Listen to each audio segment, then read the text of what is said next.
జీ5 ఉండగా మీ favourite TV shows ని మీరు అస్సలు మిస్ అవ్వలేరు. Complete free. బాధపడకు పృథ్వీ. వాళ్ళు మనల్ని శారీరకంగా హింసించారు, కానీ వాళ్ళకి కావలసింది మన నుంచి రాబట్టలేకపోయారు. తగిలి మానిపోయే గాయాలు కాదు పృథ్వీ, జీవితంలో కోలుకోలేని మృత్యు శాపం లాంటి దెబ్బల నుంచి తప్పించుకున్నాం. అది ఆలోచించు.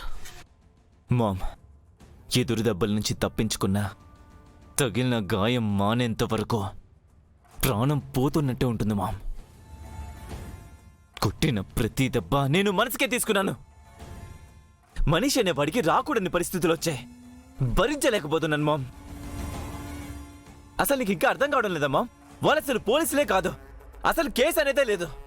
వేషాలు వేసి మోసంతో మనల్ని దెబ్బతేయాలని చూశారు. అయ్యో పృథ్వీ గారు, ఏంటండి మీ ఆవేశం? చూసారా, వేడి నీళ్ళు పడిపోయాయి. పర్లేదు రమయ్య, నువ్వేం బాధపడకో. వాడి మీద నాకున్న మంటతో పోలిస్తే ఇదేం ఎక్కువ కదా. ఏంటి పృథ్వీ గారు, ఇంకా జరిగిందే తలుచుకుంటూ ఎన్ని రోజులు ఇలా బాధపడతారు? చూడండి, పెద్ద బాడీ బిల్డర్లా ఉండేవాళ్ళు కూలిపోయిన బిల్డింగ్ లోంచి బయటపడ్డ వాళ్ళ ఎలా అయిపోయారు. అయినా నేను మీకు ముందే చెప్పాను కదండి, ఆ విఠల్ రావు గురించి ఎగతాళి చేసి నవ్వితే అలాంటిదే మీకు జరుగుతుందని. చూసారా, హ్యాపీ హ్యాపీ అన్నారు, అప్పుడల్లా పీస్ పీస్ అయిపోయారు. మహి, ఏంటమ్మా నువ్వు? అక్కడ వాళ్ళు పెట్టిన హింస ఏంటో గాని ఇక్కడ నువ్విచ్చే రివ్యూని మరింత హింస పెడుతోంది. ఇంకో మిమ్మల్ని ఏడిపిస్తూనే ఉంటానే. అక్కడ నిజం చెప్పకుండా తప్పించుకున్నారు, నా నుంచి ఇంకా తప్పించుకోలేదు మీరు. బూరు పీకి చారు చేస్తా, కోడి మొహల్లారా.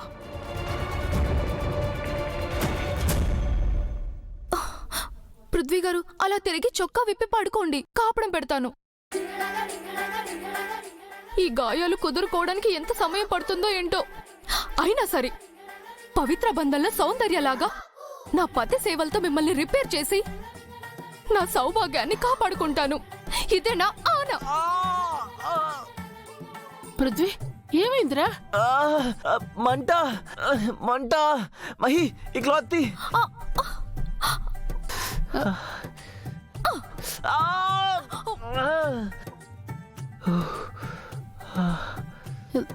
ఏం చేసావు మహి? ఉప్పు నీళ్ళతో కాపడం పెడుతున్నానా ఆంటీ? పచ్చి గాయాల మీద ఉప్పు నీళ్ళతో కాపడం ఏంటమ్మా? ఉప్పు యాంటీసెప్టిక్ కదా ఆంటీ. వాళ్ళ కొట్టిన దెబ్బలు తగ్గాలంటే ఎందుకైనా మంచిది ఈ మాత్రం ఉండాలని ముందు జాగ్రత్తగా తెచ్చాను. నీ ముందు జాగ్రత్త తగలయ్యా. ఉప్పు మాత్రం వేసావు కదే. అమ్మా మంట. నీ పతి సేవతో నేను నా ప్రాణం తీసేలా ఉన్నావు కదే నువ్వు. పృథ్వీ గారు, అంత మాట అనకండి. మీ ప్రాణాల్ని అంత ఈజీగా పోనిస్తానా?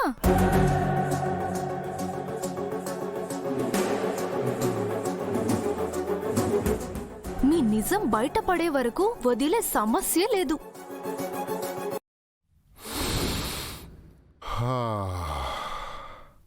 ప్రపంచంలోనే అతి మధురమైన సువాసన.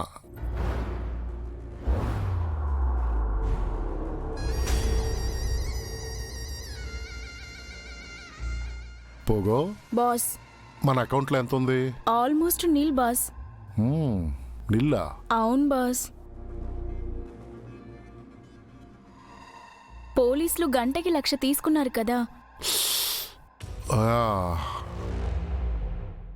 So PT. విఠల్, అంత పిటి ఏం ఫీల్ అవ్వక్కర్లేదు. మళ్ళీ ఈ డబ్బుతో నీ అకౌంట్ ఫుల్ అయిపోతుంది కదా.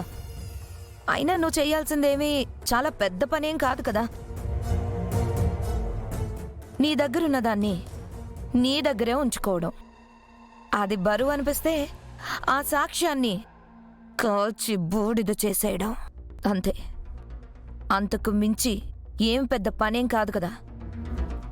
ఒక్కసారి డబ్బు గురించి ఆలోచించు.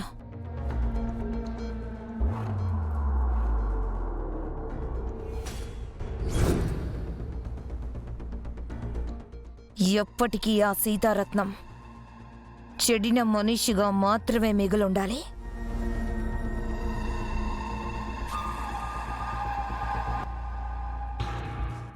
బాస్ కళ్ళ ముందున్న మనీ గాని మగోన్ గాని నో అనటం నేను ఇంతవరకు చూడలేదు. పాపం ఆ విరాజ్ చైత్ర అమాయకంగా బాస్ని నమ్మారు.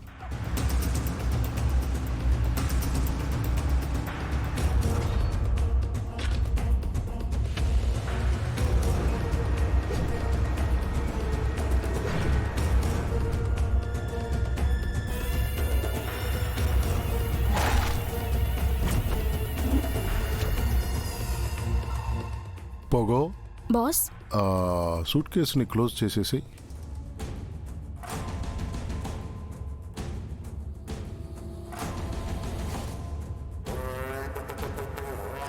బాగా క్లోజ్ చేసావు కదా, చేశాను బాస్. తీసుకెళ్ళి లోపల పెట్టమంటారా? కాదు, మేడం గారి కారు దగ్గర పెట్టేసేయి.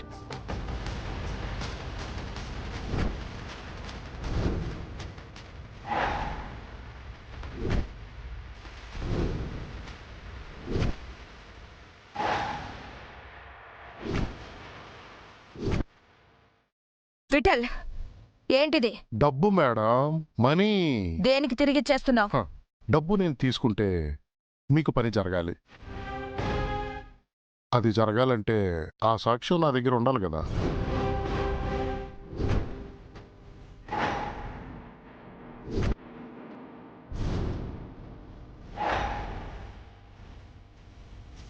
ఏమైంది?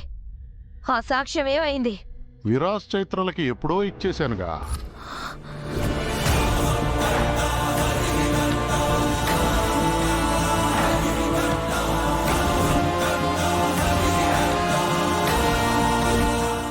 జీ5 యాప్ డౌన్లోడ్ చేసి అన్ని ఎపిసోడ్స్ పూర్తి ఉచితంగా చూడండి.